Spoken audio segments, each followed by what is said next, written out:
to refresh your drinks. Maybe grab a little bit more food if you wanted, or throw your plate away. Use restrooms, which are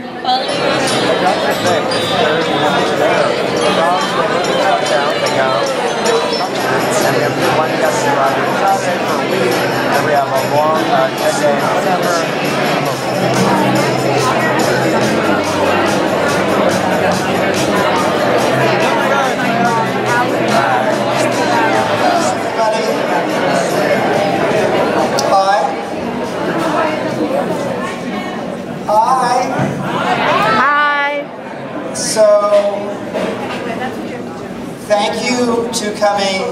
Thank you for coming to our home and your home.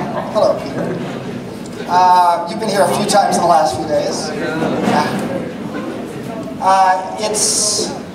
It's a real treat to actually open our home here to you, and we really want you to come over here for an occasional tour or just to come and say hi occasionally. I'm very proud to be leading this class here in San Francisco, which is sort of my adopted hometown, since I've lived here since 1984. Yes.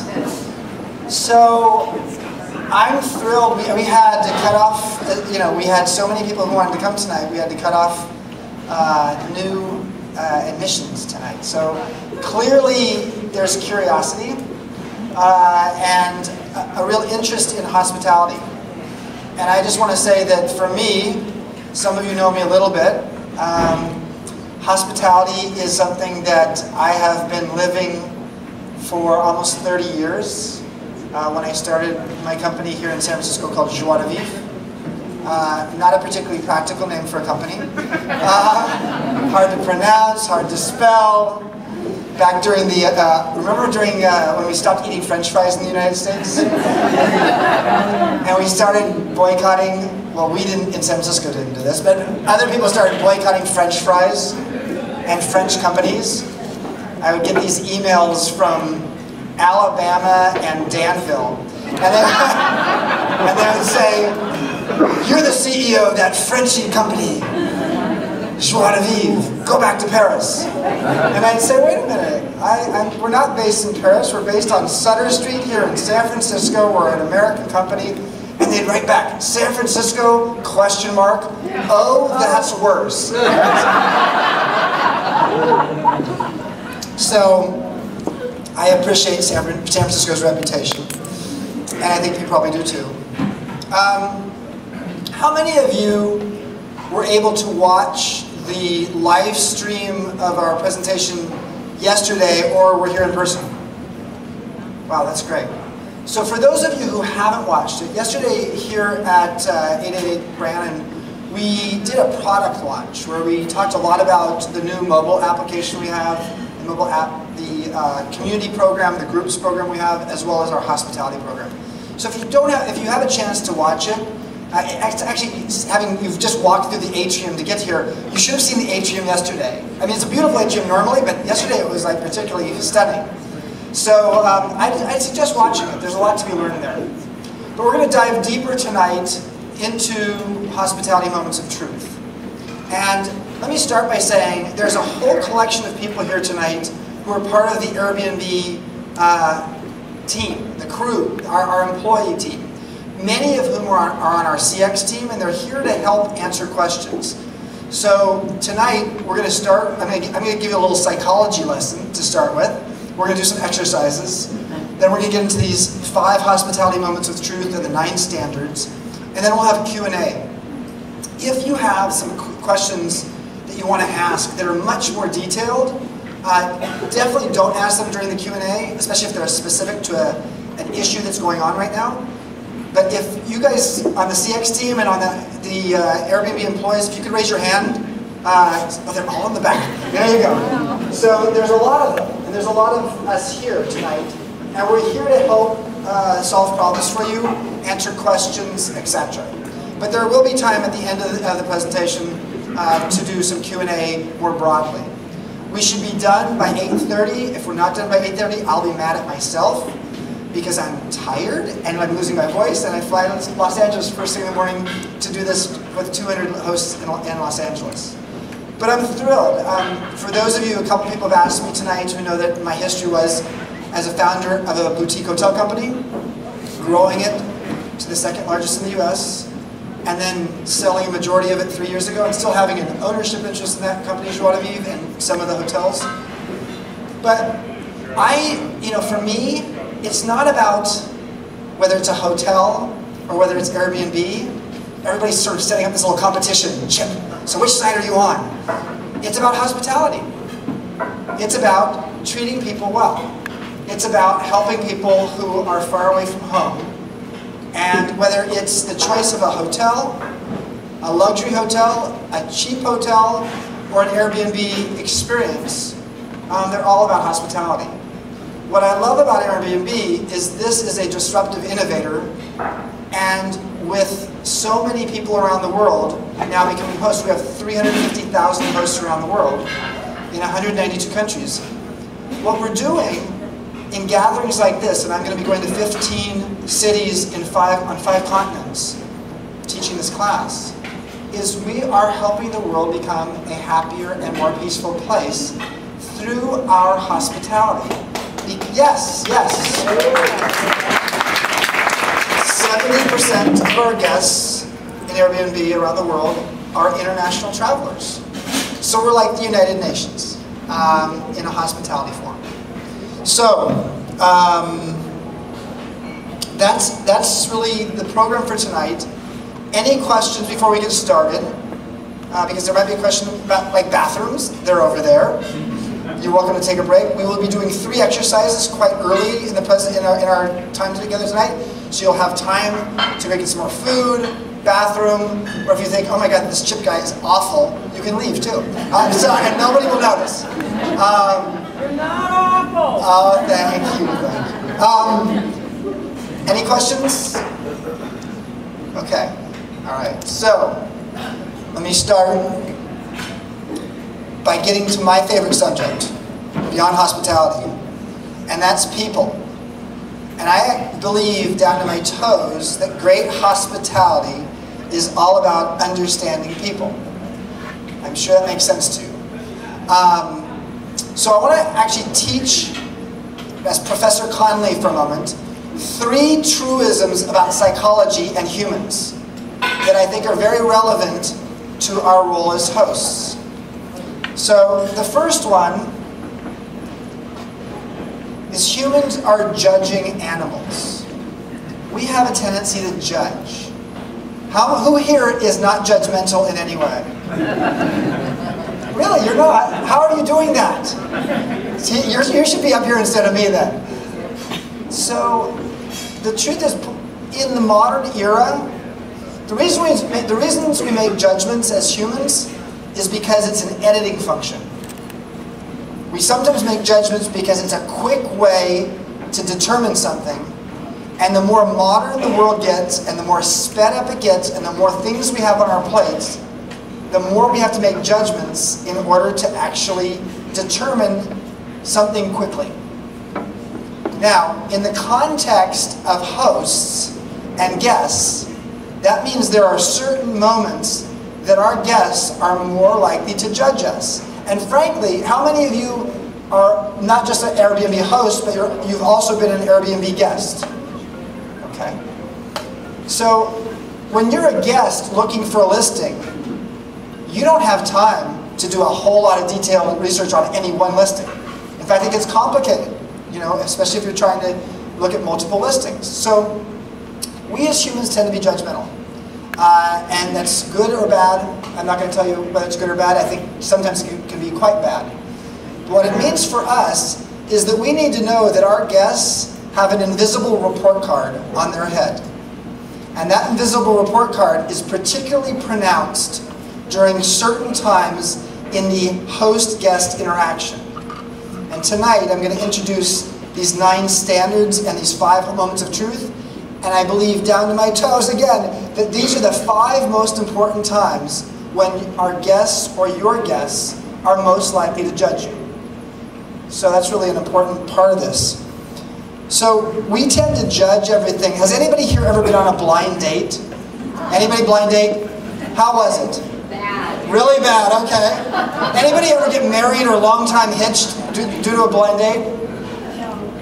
No, oh no. Yeah, okay, good.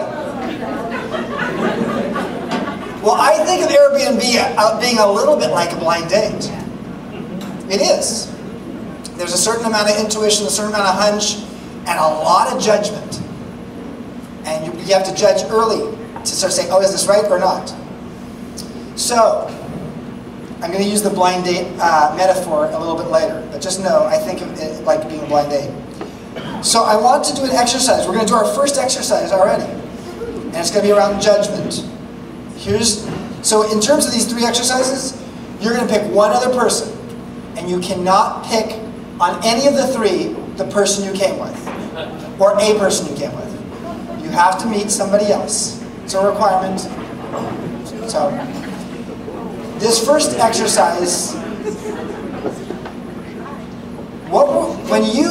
how many of you have been, how many of you have stayed in a hotel, motel, resort in your life? Okay. So, think back to an experience you had as a guest in a hotel, an inn, a bed and breakfast, not an Airbnb experience, but a hotel experience. Think back to a moment of truth you had.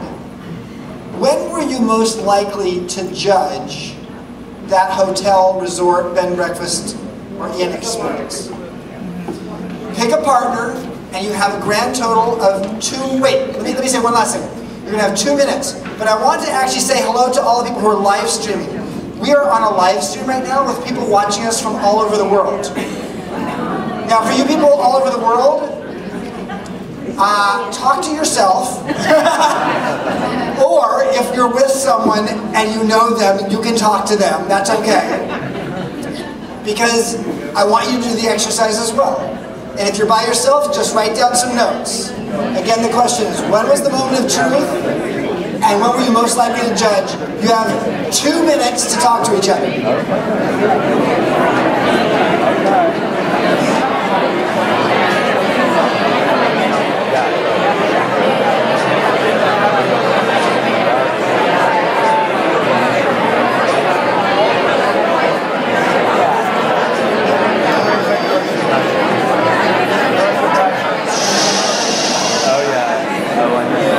Okay. That was more than 2 minutes. We have a lot to do tonight. So, a couple volunteers. Who wants to tell me a time that you were actually more likely to judge a hotel experience? Okay, yes. We have Michael coming up here. Watch your drink right there. Hello. Tell us your name as well. My name is Jennifer Andari, and my first impression is the minute I walk into the place, what I think about it, and the way the people greet me. I also always try to see if they would let me look at the room inside and check out the bed, and make sure there are, of course, depending where I am, in which country, which city, if there are roaches or insects or the unforeseen, and also safety as well, and then Good. in. Good. Okay. Thank you. You're welcome. Yeah, perfect. All right, one more. Right here, right here. Right here, please. She didn't raise her hand though. Okay, she raised her hand. All right. So if you could stand up and tell us your name. And we were just talking, my friend Nico and Clara and I, we were talking about when we judge, it's all about expectations. So when, and all of us have stayed from motels up to luxury hotels. And clearly, the expectation in a motel for most travelers is different than in a luxury hotel. And are they meeting that expectation? Because a lot of times, you might get better hospitality in a motel than in a luxury hotel, just depending on whom you're dealing with. Your name's Alana?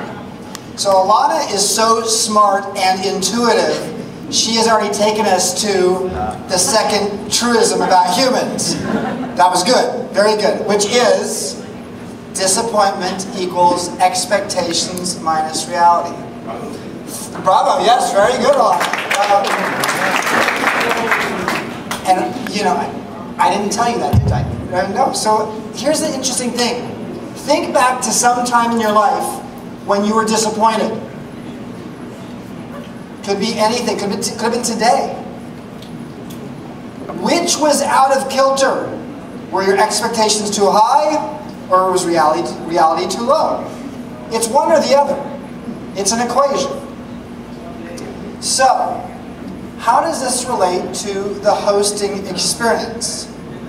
Well, sometimes, to speak to Alana's point, have you ever gone to stay in a hotel or resort and it looked so good on the website or in the brochure, and you showed up and it was awful? This is where your listing is particularly important.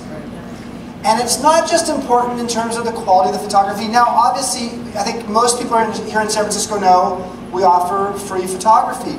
And it looks great. And frankly, we don't offer free photography? It's really bad photography. Oh, it's good. Okay, well, we'll let you guys. So, okay, enough on photography. Photography can make something look good or bad. The truth is, what's very important is not just that your listing is accurate in terms of its visuals and what you're saying about it, but what we're really trying to do with Airbnb is match you with somebody who's going to love what you're offering. How many of you have ever had a guest who was absolutely not the right fit for your listing? Okay. So I'm going to give you a little hint. Something we learned at Joie de Vivre, my company, a long time ago. As of this February, the last hotel I'm doing for Joie de Vivre is in downtown Palo Alto. It's called the Epiphany. It opens in February.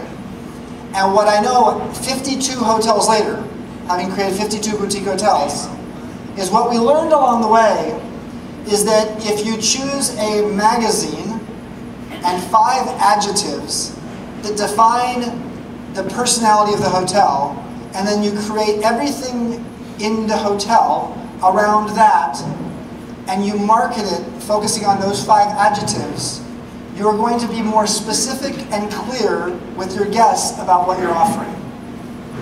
So, now you're not creating a hotel, and I'm not asking you to go out and go to a magazine rack and pick a magazine. But what I do want you to think about is your listing not just accurate, but is it specific enough about the personality of what you're offering?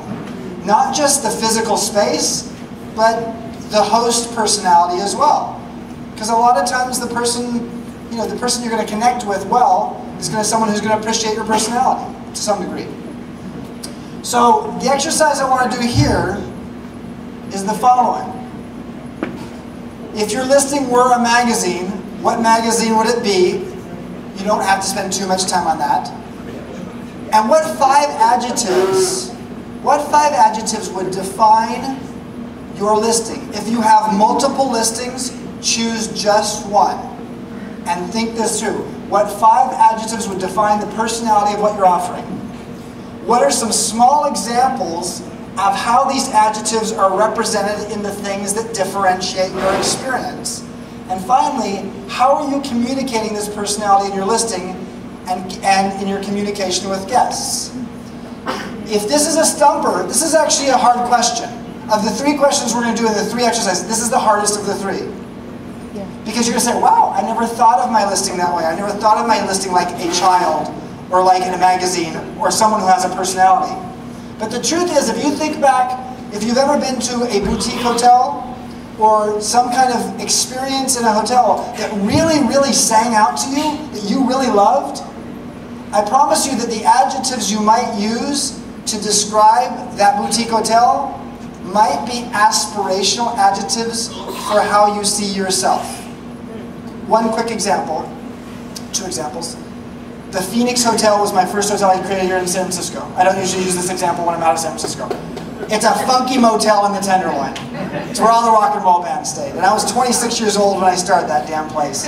And the neighborhood is no better than it was back then. That hotel was based upon Rolling Stone magazine. 27 years ago, that's the magazine we came up with. And the 5 adjectives were funky, irreverent, adventurous, cool, and young at heart. And everything we did in creating that hotel came back to those 5 adjectives. And the people who love that hotel, including Dr. Timothy Leary, who died, he didn't die in the hotel. But he didn't fit the he didn't fit the demographic of the hotel, which is all like 26-year-old musicians from LA. But he was in his 70s and still staying there. He fit the psychographic of the hotel. The Hotel Vitale, which is on the waterfront across the street from the ferry building and right near Boulevard and where Americano restaurant and bar is, that was a hotel I built. That hotel was based upon Real Simple magazine meets Dwell. And the 5 adjectives are modern, urbane, fresh, natural, and nurturing. Yes? What position did I have? I was the founder and the CEO of the company. Which company was it? Joie de vivre. Yeah. Sorry. That's okay. Thank you. Yeah. So, I use those as examples only to help you understand, well, there's lots of adjectives in the world. And what I found already at Airbnb is people who fall in love with your listing might see your listing as a reflection of themselves or their perfect habitat. So, this one we're going to take 5 minutes on. So this exercise you're going to have a little bit more time to talk it over with a new partner. You cannot talk to the same partner you already talked to. You may have to move your chair or go talk to someone else in the other part of the room. You have 5 minutes. Go.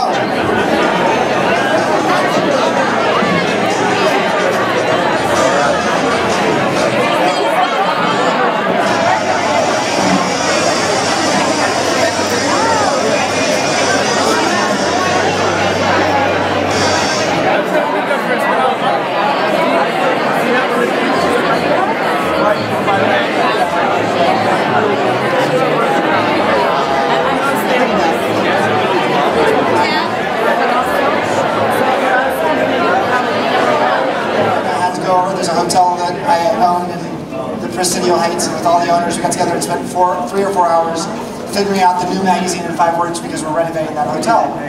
So, what I want you to know is that what we're focusing on right here is the expectations part of that equation. The reality part of the equation is what the standards are all about. How do you improve the reality? But the expectations part of the equation relates to how do we make sure that the person who's showing up as a guest feels like they got what they thought they were going to get, and it's a good fit for them.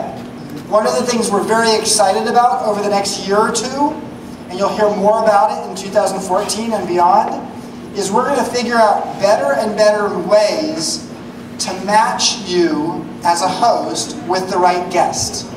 The better we get at that, the happier you are, the happier the guest is, and frankly, I think, I'll just speak for myself here, I think Airbnb thinks this, but I think it for sure, is I think it actually creates an amazing differentiator versus the hotels.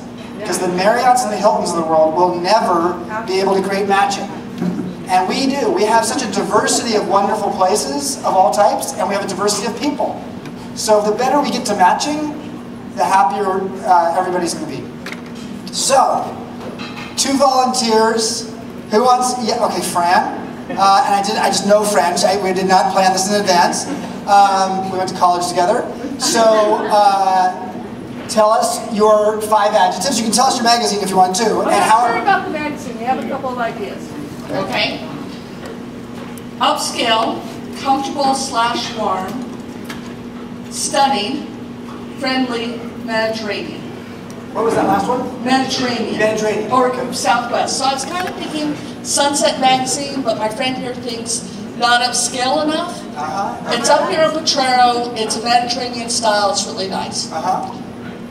Stunning means views. Stunning views, yeah. Got it. So how are you communicating that currently, and make sure that Okay. Yeah, how are you communicating that currently? And could you, based upon just even this exercise, has it made you think of something you might go do and change in your listing? I think I'm pretty good at this. All right. I have a lot of really good pictures of the views and the hot tub. I say elegant or luxurious yet comfortable.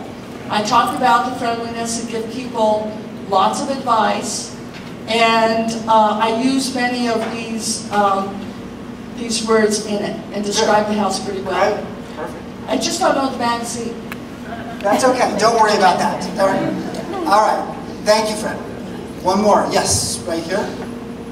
We'll have a, come on, Mike. You get some exercise today. Hi. Barbara. Barbara. Okay, hi. The name of my listing is Villa Barbara. Villa Barbara, okay. That's personality right there, for sure. And it promises to be like a Tuscan villa. Uh-huh. So my adjectives would be also like Mediterranean. Most of my guests say immaculate. Uh-huh. Filled with art, filled with light, very warm and welcoming, all of those things. All of my evaluations from my guests say that. They just are in love with the place. I try to do something really nice for all of my people, so it might not be the same thing for everybody, but something different. Yep. And so now I'm just getting people saying, we would like to stay in the villa. So I'm saying, great. They're short, it's just the villa. I like that. So they just want to stay at the villa, and I try to make it be like the villa. I try to give them a taste of Tuscany, because that's what it says in my title. Right. And they are very happy with that experience. So you should have a tour of North Beach. If you're going to have like the Italian flavor to it. Well, this is a tour of Berkeley. Oh, it's Berkeley, I'm sorry.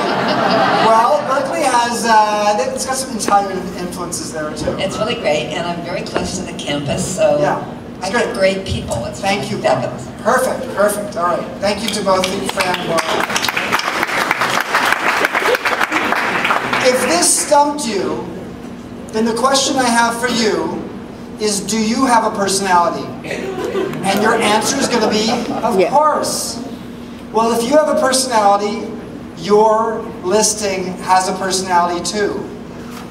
If you don't feel like it's got enough of a personality, what can you do to give it more personality, to differentiate it, and to make sure that people who are reading it can get that it's not just a Holiday Inn. And it's not just the sort of the run-of-the-mill. Yes? So my question is naming it. So some listing sites recommend you name it. Like I have a House in Santa Fe, I say gorgeous on Garcia. And sometimes I list this one as Potrero Paradise, just, you know. Yeah. But I kind of think when people are searching, they want to know rooms and bathrooms and not be bothered with some sort of listing name. Yeah. You know? Let's have a conversation about that. Part of the reason we're here tonight is not just to listen to me, it's to listen to each other. What do other people think in terms of the title, whether it's better to actually, what kind of description has the greatest effect? Yes? I have a Stand up, Cliff. Okay. If you're going to talk, you're going to have to stand up. I'm assuming that there's SEO involved and that it is like if you're scanning it. So I say the number of bedrooms, the neighborhood. The description characters are so short that I keep it to that. But I would love if it was like there was a cute name field where I could have a name like that. But I don't, because I think the other thing is more important for at a glance. As you get, yes, Maya? Well, I was just saying, I think it's a, sorry, I'm procrastinating. I list mine as mini suites because that's what they are. They're rooms that are mini suites, and so I think that's what I'm trying to relay to somebody is that they're self-contained. Yep. I would personally, any other comments from here? I would just say accuracy is essential. You could come up with a cute name, but the cute name, frankly, may not be something anyone has time for. They're looking more for information than the cute name. If the cute name conjures up a complete wonderful place, like the villa, it's great. It partly depends on what market you're in as well, and how much competition you have. The more competition you have, the more people are likely to miss you. So I think that it's important to actually, in your title, So my home in Potrero Hill is large, soulful. I think it's large, soulful home with downtown views, or something like that. That's almost what it says.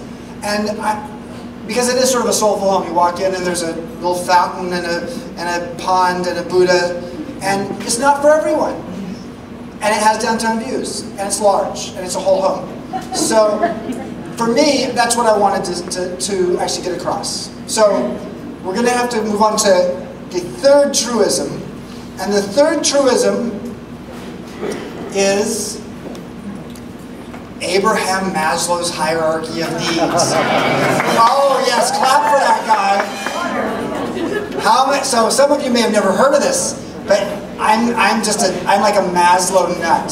So, and some of you know that. So Abraham Maslow was this famous psychologist, became a famous psychologist in the 1940s and 50s.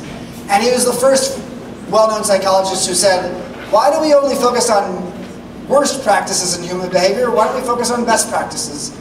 And he basically said people have physiological needs, and once those are partially met, you move up the pyramid, and you have this thing called self-actualization. Self-actualization is like being all you can be. I hate to steal a phrase from the US Army, but that's a good way to describe it, because the US Army got that from Maslow, surprisingly. So that's Maslow's hierarchy of needs. If you looked at this and you said, let's distill it down to 3 key themes in life, this would be them. You can be in a survival mode, you can be in a succeed mode, or you can be in a transformational mode. I know for some of you, you're thinking, I did not expect to be coming to a psychology class tonight. But here's how it's relevant to you. We used this in the hotel business to understand our basic needs of our guests and the higher needs. The basic needs for our guests are their expectations. And expectations, as Alana said earlier, have a lot to do with how much money a person's paying and what reputation they're going to, of the place that they're going to.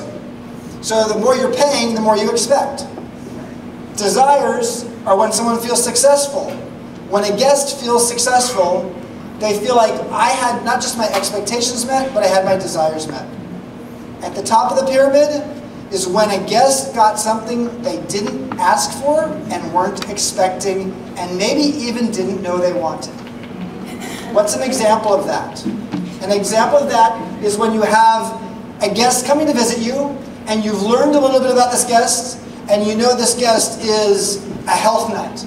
You've gotten to learn enough about them to know they're a health nut, they like to exercise, and you found out that they're a vegetarian. They said, can you tell us where some good vegetarian restaurants are in San Francisco?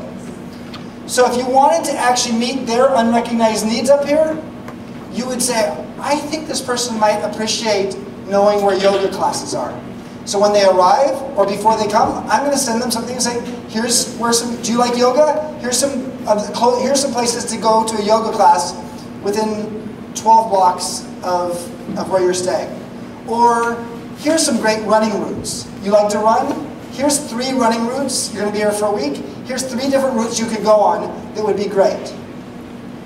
No one expected that of you. They didn't expect the host to actually provide suggestions of yoga studios or running routes. That's up here. Okay, so this exercise is if you've had an experience being an Airbnb guest, what was the worst and the best experience you've ever had? And where on the pyramid does your worst or best experience belong? Again, the pyramid being here. So if you had a bad experience as a guest at Airbnb, or if you had a really great experience, where did the great one show up and where did the bad one show up? We're going to spend only 2 minutes on this question. You have to pick another person. You can't. Okay. So, volunteers. I want to look at this side of the room. Volunteers, I'll come back to Josh. Give me a second. Let me see if there's anybody way back here. So, where did the disappointments, or where did your great experience or your bad experience show up on this pyramid? Back there, yes. You just turn around, yes. Stand up, and there's the microphone. Hello, I'm also Alana. What's your name? I couldn't see Alana from over there. Alana, that's another Alana. So my worst, I've only stayed in 2 Airbnbs, but my worst experience was a place where I was woken up in the morning by the sound of a generator or something like that outside the window. Okay. And I kind of put that down by survival and expectations. Physiological needs. Your sleep was messed up. Right. Sleep is one of those basic things you need as a human. And I just have to add that I didn't mention that in my review. Oh, I did, but there's the guy reviewed me totally lying about like how I was a bad fit for him. Like, oh, she complained that they didn't have a TV and et cetera, which is not the case. Okay. All right. So thank you. Josh, you had Josh, yes. Okay. There we go. We had a experience where we were staying in Southern California, Sarah and I, and it was, the pictures just didn't reflect what the home really was. Right. And so we felt unsafe, and we felt like we were kind of cheated in a sense. Airbnb did a great job of refunding us, and the next night was a big success for us because they... at a different place? At a different place, yeah, because they provided us, kind of went above and beyond to provide water and just kind of very hospitable, and it was a unique experience that we have fondly on. So.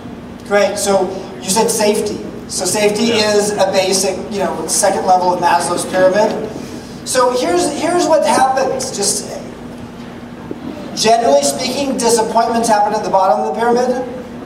Delights happen at the top of the pyramid. This is the hardware of life. The hardware of life means physical things. Your bed didn't feel clean that you were sleeping in. The shower didn't feel clean. Now, creating the cleanest shower in the world isn't necessarily going to create this. It means you won't have a disappointment, but it won't necessarily mean you will have a delight. This is hardware, this is software. Software, what I mean by that is, it's the human touch. It's the human personality side of things. That's where the differentiator tends to be when delight happens. Not always, but in most cases. Make sense? All right. Do you have a pen? Actually, you gotta stand up. You gotta stand up. Sorry. I just wanted to ask if it were a negative, would it be then still down to expectations, like the unrecognized needs? The unrecognized needs would be, let's say they were a negative, not a positive. Then they would fall down into survival? Well, if it's an unrecognized need, and it was an unrecognized need, you needed something that you realized was really important to you, and they didn't have it? That sort of, well, then it goes down into survival. Then you're actually below expectations. You're not even on the pyramid. No, it's true. If you actually had something that you didn't, wasn't even an expectation, and then all of a sudden you realize, oh my gosh. Well, here's a good example. I'm allergic. I've gotten to this place and I'm allergic to something in the place. And then all of a sudden you're off the pyramid. The point of this is this. Think about your listing and how you're getting the basics right, and just know if you get the basics right, you'll probably get a pretty good review. But if you want to know the reviews that go over the top, and this next year we're going to start creating rewards programs for hosts who just do the most amazing job. People will not win the most amazing job because they have the cleanest sheets in the world. They will win the Host of the Month award because they did something that was more on the human experience side. Makes sense. Okay. So now we're going to get into the 5 moments of truth and the 9 standards that we're going to be introducing over the next few months. Oops, let me show you. And actually, before I do that, there's a picture here. This is an example, frankly, of what happens at the top of the pyramid. At the top of the pyramid, we connect with people, and we feel a friendship that may last a lifetime.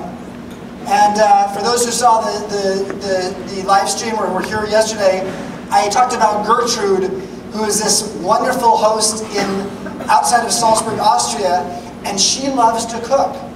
So her differentiator is cooking with her guests and teaching her guests how to cook some Austrian delicacies. So that was the unrecognized need that her guests had. All right, so 9 hospitality standards. We're going to start with moment of truth number 1. What do you think is the first moment of truth that a guest has in relation to you or your listing? I sort of gave it away here. It's they go and see your listing. So it's like on a blind date. The blind date would be if you're doing Match.com, it would be like, oh, okay, I like the profile. The profile looks good.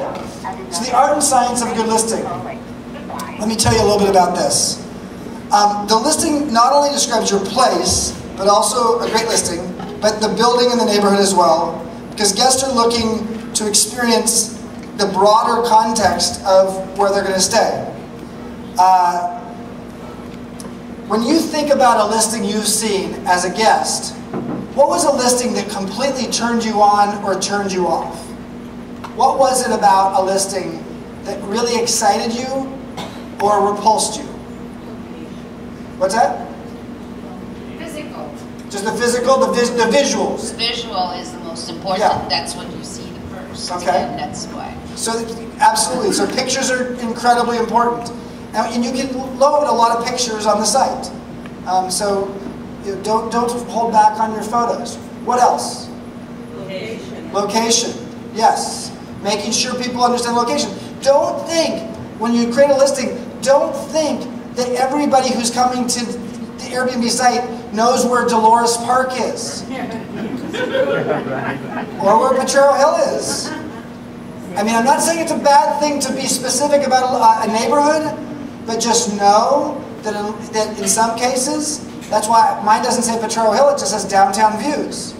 Because frankly, most people are going to be looking for something that's a differentiator, and downtown views sounds better for the average person than maybe Potrero Hill. Yes? Price. Price, yep, that can be certainly a differentiator as well. Clarity of description. Clarity of description. Talk more. That's Dave. Yeah, it's David. Yeah. Oh, I can talk loudly. It's Okay. fine. Stand up though. Oh, sorry. I just think it's really important to make sure that your listing is really clear so people understand what they're getting in a very brief amount of time.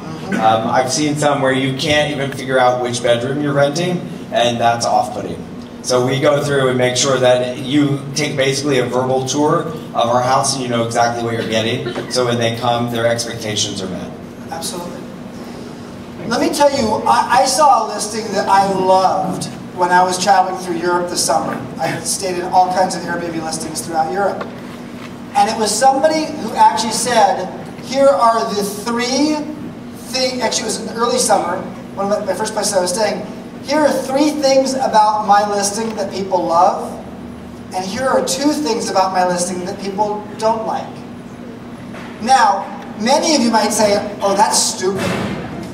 But actually, I liked it. Why do you think I liked it? Or why would you like that? Honest.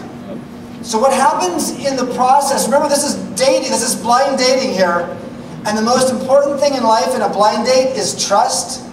Yes, pictures are important, you want beauty, but you also want trust. Nico. Okay. Stand up, please. Okay.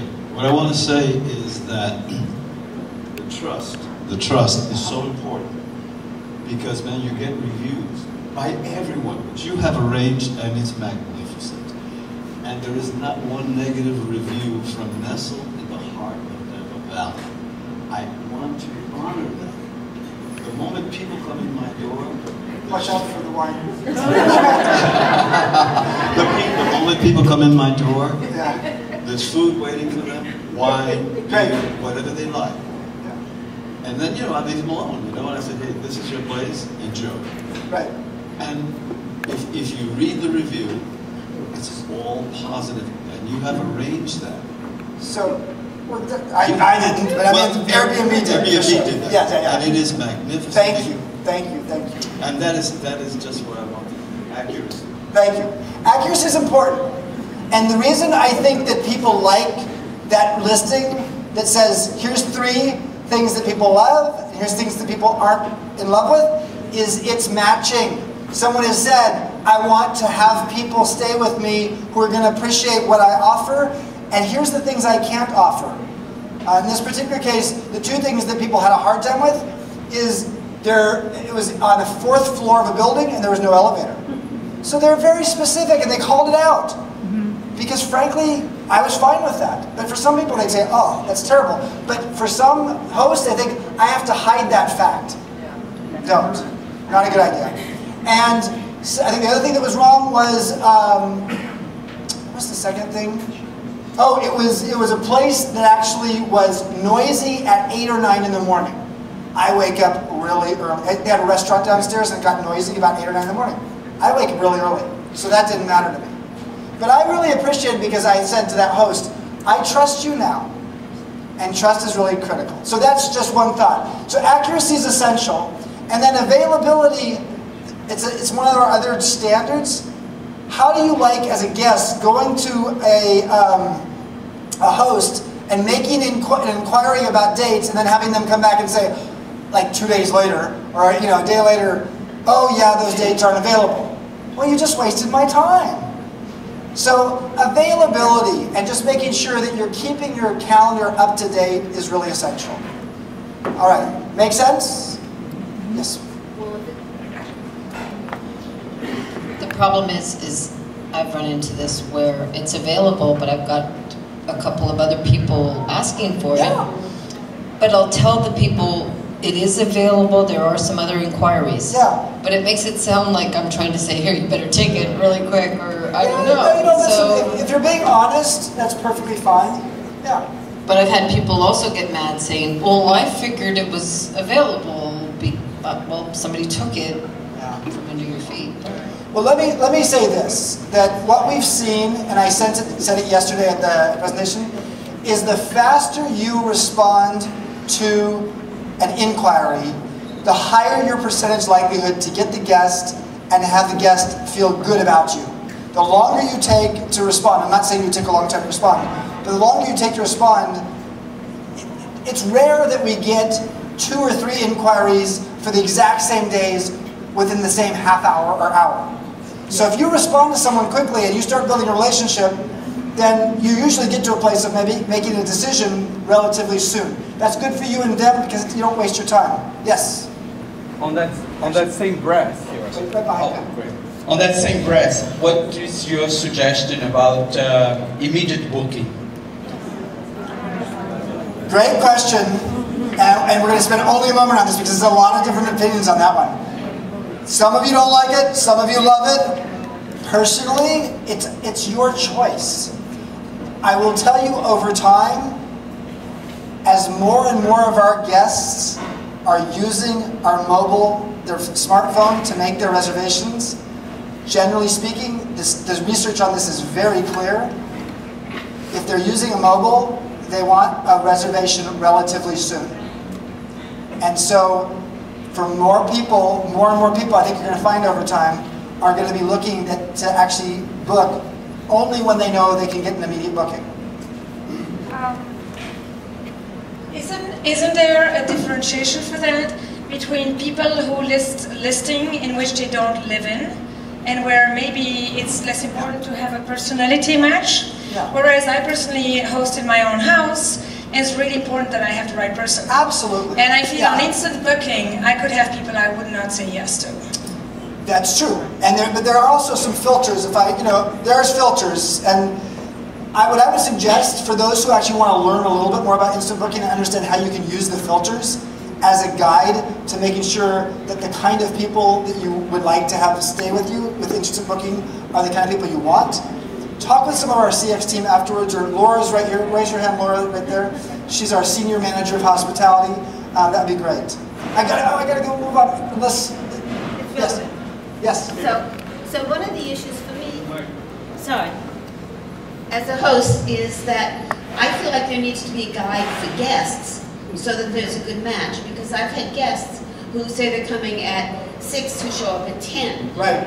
and they say they're coming with 2 people, but then they brought along a 3rd, and things like that. Yeah, they need accuracy as well, right? And one of the problems is, I would love it if Airbnb created guidelines for successful matches. And well, actually, you know what we're going to do? And I'm really excited. In April, approximately, we're launching host standards now. We will be launching guest guidelines, or something like that. Yes. That will actually help our guests. The thing that Airbnb is growing so fast, more and more people are actually becoming guests in Airbnb, but they have no clue what it means to be a guest and what kind of common courtesies, for those who've been around for a little while, know that a guest should be giving to a host. So we're going to be actually launching that. We started with you, with the host standards, but the guest guidelines will be coming soon. Is that a good thing? Okay, all right, yes. All right. So we're going to go on. Sorry. Yes. You know what, I've got to go on, I'm sorry. Okay, if you want to talk about further, feel free to talk with Laura or anybody else. Okay, now, that was the first moment of truth. Now the second moment of truth, think about the dating. The second moment of truth is, you've got the date. This is the importance of responsiveness. And we sort of hinted at this in the first moment of truth, and that is, it's incredibly important to be responsive. The foundation of trust that is built pretty early on.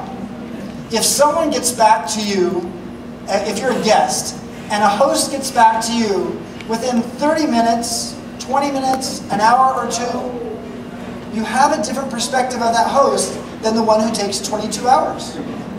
Now yes, it's true that when people are actually sending you things from Europe and you're in bed still, it's hard to actually be that responsive. But just know that we are judging animals, and we have a tendency to judge based upon very limited information. And the first time we have an impression is the listing, but the first time we have an impression of like, okay, here's how the person interacts, is how they respond. So communication and responsiveness is pretty essential for this particular moment of truth. And our initial interactions are under the microscope. Your level of professionalism, your level of responsiveness is equated with your professionalism, your friendliness, and your trustworthiness. So this is also true in terms of understanding the opportunity that you have, not just in how timely your response is, but in how you respond. This is your opportunity during the communication time to find out more about the guest. And can you deliver on what the guest is looking for? Let me use an example. You have a listing and you don't have Wi-Fi. If you're in the San Francisco Bay Area, that's probably a surprise. But it is true. In rural areas, it's particularly true. And someone is coming to you and they say to you, and you ask them in a friendly manner, why are you coming to town? What brings you to Berkeley, Napa, San Francisco? And they say, I'm here on a business trip. You don't have Wi-Fi. They haven't maybe looked at your listing well enough to see that you don't have Wi-Fi. You should know and be intuitive enough, a word that Peter taught me the other day. You should be intuitive enough to know if this person's on a business trip, they probably need Wi-Fi. Now, almost everybody needs Wi-Fi no matter what these days. But even on a business trip, even more so.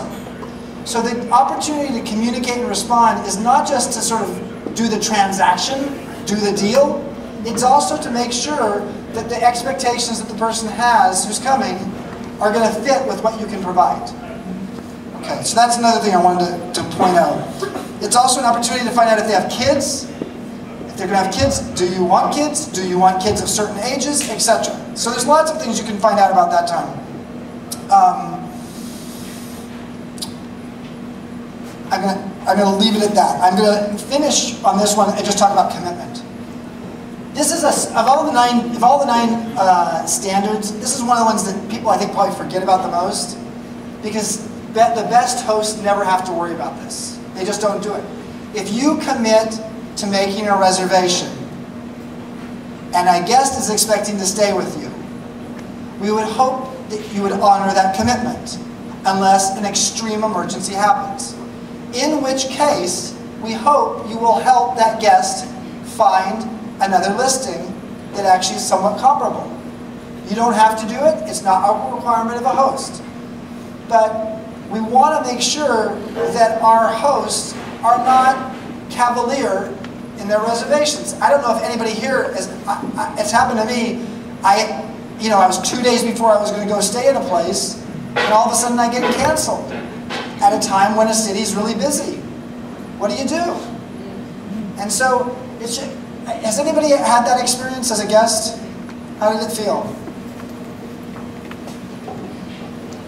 At first, it was really frustrating. I was talking to my neighbor. It was a great opportunity. What's your name, Andrew? I'm Andrew. A little higher. Sure. It was a great opportunity for the host actually to turn a very bad situation to a very good one. I was on a business trip in Belgium, and I was leaving that morning to Paris.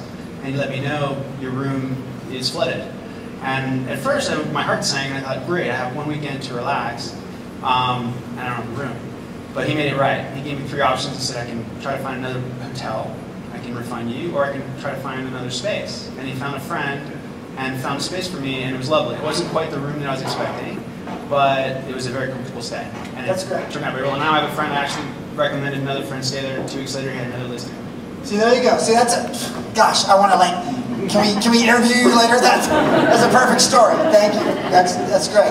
The opportunity when something goes wrong, yeah, if there's an emergency, you have to cancel. But trying to help the guest find a solution, that's what hospitality is all about. All right, we're going to go on to the third moment of truth. You got the date. Now this is, you're never given a second chance to make a first impression. Now, as you said earlier, is it Jennifer? Yes. Jennifer said earlier, the first impression for many people in a hotel experience is when you walk in the lobby or when you walk in the actual guest room. There are a lot of opportunities to prepare for that first impression. Some of it has to do with how clean are you keeping the place. So that's one of our standards as well, cleanliness.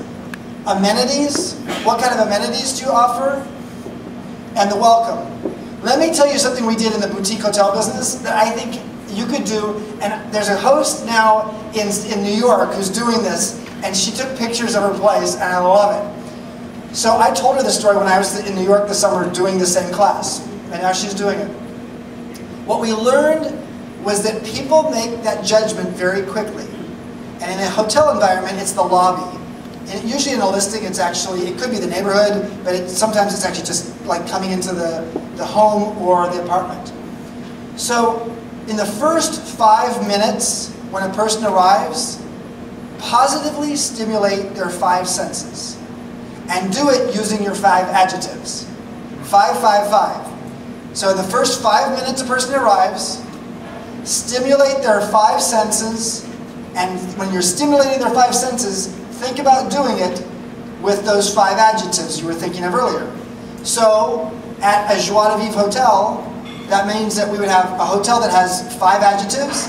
So how are we stimulating taste?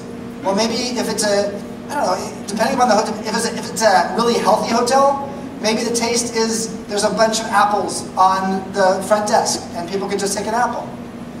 Maybe if it's a natural sort of organic hotel, maybe Enya music is playing. I don't know. What else? Taste. What's that? Lighting. Lighting could be, yeah, that's the visuals. Aromatherapy candle could actually be the scent. So just know that first impressions are quite often sensual. We tend to get very fixated on the visual sensual and don't always think about the other 4 senses. So consider that when you're actually thinking about how you actually create the welcoming experience. These 3 components, cleanliness, amenities, and then the welcome, how you do the check-in process, are really essential to creating that great first impression when it's more in the physical space. Yes? Can you stand up, please? Sorry. What's your name? I'm Adam. Adam. We have an in-law cottage, and we get a lot of inquiries from people who need to host friends and relatives in the neighborhood. One of the requests that I've struggled with is people want to see the unit before making the reservation, often when it's reserved. So I don't get the chance to make the first impression because I have no idea if the guest is awake, clean. I can arrange with them. When they arrive? Before making a reservation. It's family that live in the area who are hosting family from out of the area, potentially in our in-law cottage. So they want to use they want to come see it when it's already reserved. So I don't want to. But you have pictures though, right? I have pictures. Okay. So I'm reluctant to do it, and I also don't want to disturb the existing guests. Yeah, well, you don't want to disturb existing guests. Now, the truth is, in the hotel business, when guests leave, all kinds of interesting things happen in the guest rooms. You know, maintenance happens, etc. So your guests aren't always going to be in the room. So you could figure out a time when you could actually show it. But you also want to be very gracious with your existing guests so they don't feel like their privacy is being compromised. So let me just give you a collection of things that relate to the arrival experience. Here are little elements that can influence the arrival experience. It's really hot in here, isn't it? Yes. Is there any air conditioning? What's that? Okay, maybe that's it too. Okay, it's male menopause. So here's the components of the arrival experience. Great directions to your listing. Do you have great directions to your listing? Travel or safety tips. The key exchange, if possible in person. Sizing up the guest's needs and desire for social versus privacy. That's an important part of the welcome or beforehand. Does this person want a lot of attention or do they want to be left alone? Very important thing to try to figure out. Having an easy to find house manual. If you don't have a house manual, your guests may figure out their own house manual and you may not like it. A personal welcome note or amenity. Customized suggestions of what to do in the neighborhood. That's one of the easier ones. It's one of the more fun ones, and it's really a differentiator. So those are a collection of things you could do. Let's move on to number 4. This is the 4th moment of truth. I got it really short one. Okay, very quick. Just like online dating where people exaggerate their size, either that they're taller, shorter, thinner, fatter, I try to over-deliver on the size of my space when people get there and make the photos a little less beautiful than it is in person, which also helps. That's good, that's good. All right, so I'm so sorry, I'm sorry. 4th one, a friend in need is a friend indeed. Great support can create a friend for life. You are going to have problems. The hospitality business is not perfect, and neither are you, and neither is your listing, and neither are your guests. You will have problems. If you don't like that, you should not be in this business. So you have to be a problem solver, and you have to be available to be a problem solver. So first and foremost, your guests need to know how to get a hold of you or someone if there's a problem. If you don't do that basic minimum, it's going to be a bad thing for you and for your guest. And over time, as we start enforcing standards out there in the future, this is something we'll really talk with you about because it's not that difficult to say, in an emergency, here's what you could do. So that's the first piece. That's pretty simple. What else? I'm sorry. In your house manual, if you have one, have a list of FAQs, frequently asked questions. Now, that's one way to solve things, but not everybody actually looks at the FAQs or the house manual. So if you have specific, sort of quirky, unusual things in your house or your apartment, consider creating an interesting little sign right on the wall that's sort of cute that helps people know, oh yes, the hot water in the shower takes a minute. Be patient. Or the lights in this room are, actually lights in the room is a sort of hard one because if you can't find the lights in the room, you can't see the sign on the wall. But put them on a dimmer. So help educate. I've seen great examples where people created little signs that they put on the wall that were very cute, that had almost like a cartoon quality to them, but they were the information I needed right when I needed it. Because the house manual is great and FAQ is great, but when you need them, there's a common problem. And if you're a host and you've had a half dozen guests, you will start to understand what's the common misunderstanding or piece of information people need, and when do they need it, and how could you potentially put that on the wall? Does that make sense? Okay, so it's another little clue to how this means they won't call you. Yes, it's worth doing. It means you won't get as many calls. So why is it important to figure out how to solve these problems? Now, 3 key things. Number 1 is corrective action can prevent the same problem from happening again to another guest. So you correct the action, figure out what's going on, you can potentially solve it for good. Maybe it's something that could just be solved once. Guests who receive service recovery or support tend to be more loyal than those who had a good experience the whole time. What we've seen in the hotel business is the guests who had an off-the-charts best experience ever, they're the ones who are going to go tell the most people. Guests who had a good experience are the least likely to tell people. The people who are second most likely to tell people are people who had a bad first experience when they got there and you turned it around. Those people actually feel like, wow, you gave me support and I'm going to go now write a great review about you. So it's when people feel respected and appreciated and their problem solved, it makes a big difference for them. So this is a very important one, and you're more likely to get a 5-star review as a result of it, and better word of mouth. And last thing on this, if someone had a problem and you solved it, great. If it's a rather serious problem, have your bag of tricks. Bottles of wine, whatever. You know you've got your bag of tricks. And your bag of tricks are the things you just know you've got in your stash to just say, here's a postcard from the Golden Gate Bridge. I'm going to write it here. Sorry about this. Here's a bottle of wine from Napa, and thank you for being patient. Makes a big difference. All right. Yeah, alcohol. It's always about alcohol, right, Nico? Yes. Right, wine.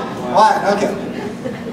Finally, I left my heart in San Francisco, and maybe a friend too. Now, obviously, I can't use this slide when I go to other places. The truth is, the thing people tend to remember. This is a study that was done in the hotel business, which was fascinating. We think the number one thing people remember in their hotel stay is the first impression. I always thought that, and it's extremely important, because if a person has a bad first impression, they may be looking under the bed for lint. Because remember, when someone has a bad first impression and they say, oh, I've made the wrong decision, then regret becomes their best friend, and the whole time they're trying to actually justify in their mind why this is such a bad hotel. So we don't like it's important to get the right first impression. But quite often what people remember most is the last impression. And a lot of people don't know that. In the hotel business, it's been proven. Twice as much people remember the last impression more than the first impression. So, this is a part that's almost invisible to most of us as hosts. We don't think about how do we say goodbye. Because usually, people leave their key behind somehow and they go, or whatever it is. So just know that the review process is part of the way you say goodbye. If you really want to go overboard, someone's staying with you for 2 weeks and they're paying a really high price, a parting gift. Give them something to remember you and the Bay Area. Give them something that actually they can take home with them that reminds them when they're back home and they're about to write their review, I love Peter, because Peter gave me that sourdough bread when I left, and I took it with me, and by the time I got home it was way too hard to eat. But the idea is, how did you create that relationship? I know a host who does something, and that right about the time, most, generally speaking, 90% of reviews are written in the first 2 weeks. One of the hosts, who's hosted a lot of different people, figured out that the most likely time a person writes a review is about 4 days after the stay. So this host, very smart host, 3 days after the stay, assuming that the review hasn't happened yet, but even if the review has happened, they write a nice personal message to the person and say very specific things about why they really enjoyed having them with them.